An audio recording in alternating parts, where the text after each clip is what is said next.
Welcome to XconMedia. Man, check this out. Second Amendment is a very hot topic in the U.S. today.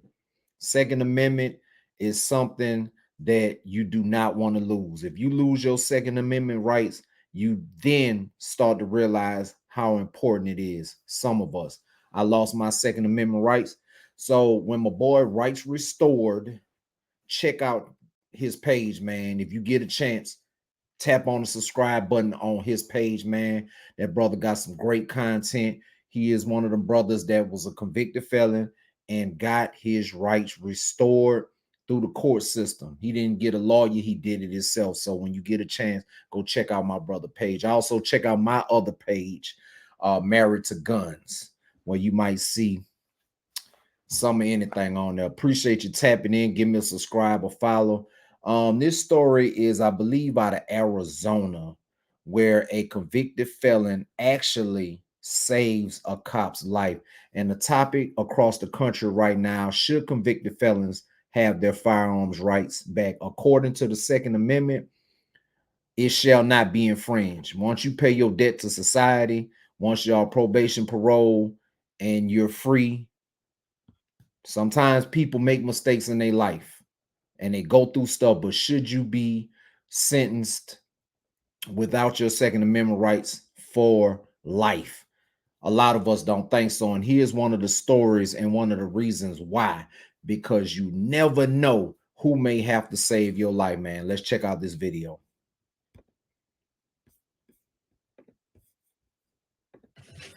First of all, I'd like to say thanks to Colonel Milstead and everybody in the DPS and law enforcement that has been supportive throughout this. It's overwhelming, to say the least. I would like to personally thank the media for their professionalism throughout this and respecting my desire to initially stay anonymous. It has been helpful. Some people might wonder and ask why I'm coming forward now, initially wishing to be anonymous. To that I say it's part of my healing process and moving forward and coming to grips with that incident Thursday morning. I know there was some question about any type of law enforcement or military training that I might have had, and I can say that I've had no such training. I do, though, feel that it's a right and a privilege to be a private gun owner. And with that right and privilege comes a great responsibility, not only for myself, but to those around me. So I have taken the time to make sure several times a year to go out and practice those safety techniques to make sure that I'm always responsible. From this point forward, I know that people will look into my past. I do have a past, just like everyone else does. And I would ask that people remember that those moments of poor judgment have not dictated my future, nor represent the person that I am here today. That morning, I never would have dreamt that I was going to save somebody's life, let alone take the life of another individual. It is something that will stick with me. As I was coming up onto the scene, slowing down, I can see Trooper Anderson's lights on and the flares in the road. As I proceeded to go forward, I noticed the suspect on top of Trooper Anderson, beating him in a savage way. I immediately pulled over, responded to Trooper Anderson. My commands were ignored by the suspect as Trooper Anderson called out for help. And I alleviated the threat to him.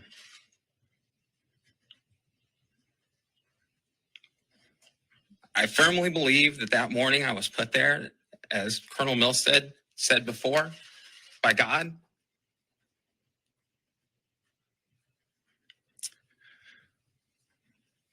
It's difficult to think about that day still.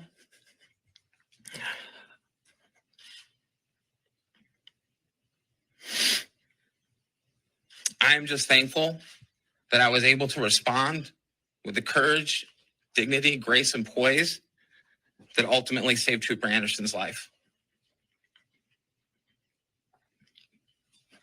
Moving forward, I ask the media continue to handle themselves in a professional manner and respect my wishes and not to contact me directly for any further information. If you wish to talk to me further, I ask that you go through the proper channels at DPS that have been helping me through this. This tragedy, and it was, has affected a lot of people, a lot of lives. Trooper Anderson, his family, my family, me. I don't want to exasperate the pain that was felt that morning. And I'd like everybody the opportunity to move forward and have their chance to heal. I will take a couple questions if anybody has any at this time. Can you take us through the afternoon, I mean, that morning, from getting out of your car, what you were thinking? To be honest with you, it was very visceral and instinctive. I had to help. I knew I had to help. So there wasn't an option for me. It wasn't until after, and you have that moment to think about your actions, that those emotions start to flood in. Again, at the time, my primary concern was for the life and welfare of Trooper Anderson, first and foremost, and putting an end to what was occurring to him. What gave you the confidence to act rather than do what so many citizens are told to do, call police? What gave you the confidence and the gut feeling that this was the way to go about it? It's who I am. I can't arbitrarily stand by and watch a tragedy like that unfold without doing what I can to intervene and stop it. To me,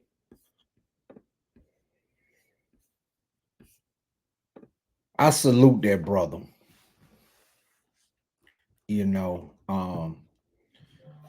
plenty times, a lot of times people get caught up in things or situations when they're young. But he had enough, he was enough of a humanitarian to say, hey, this is not right. This guy is trying to kill this police officer or anybody for that matter. You know, you don't have the duty or an obligation to do anything in that situation. But why would you stand by while somebody is being attacked or possibly losing their life? So I salute this brother for what he did.